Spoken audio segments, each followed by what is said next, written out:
కర్నూలులో high court bench, అమరావతిలో 100 ఎకరాల్లో ఇంటర్నేషనల్ లా స్కూల్ ఏర్పాటు సహా కీలక అంశాలపై సమీక్ష జరిపారు ఏపీ సీఎం చంద్రబాబు.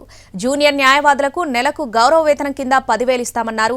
న్యాయశాఖపై మరింతగా సమీక్ష జరపాల్సి ఉందన్నారు సీఎం చంద్రబాబు.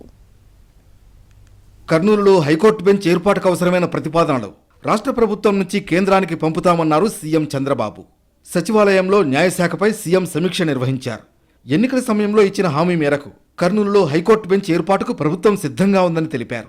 మంత్రివర్గ సమావేశంలో ఈ మేరకు తీర్మానం చేసి కేంద్రానికి పంపనున్నట్లు ముఖ్యమంత్రి ప్రకటించారు.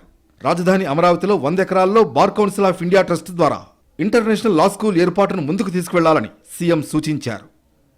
జూనియర్ న్యాయవాదులకు నెలకు గౌరవ వేతనం కింద 10,000 ఇస్తామని మేనిఫెస్టోలో చెప్పామని, ఆ మేరకు చెల్లించేందుకు ప్రక్రియ ప్రారంభించాలని అధికారులకు సూచించారు సీఎం.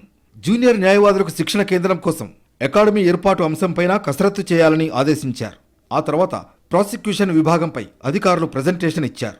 ప్రభుత్వ ఆస్తులు కాపాడే విషయంలో లిటిగేషన్లు పెట్టాలే కానీ అనవసర వివాదాలు తెచ్చేలా లిటిగేషన్ ప్రభుత్వం నుంచి ఉండకూడదన్నారు చంద్రబాబు. న్యాయశాఖపై మరింత సమగ్రంగా సమీక్ష చేయాల్సి ఉందన్న ముఖ్యమంత్రి మరిన్ని వివరాలతో రావాలని అధికారులను ఆదేశించారు.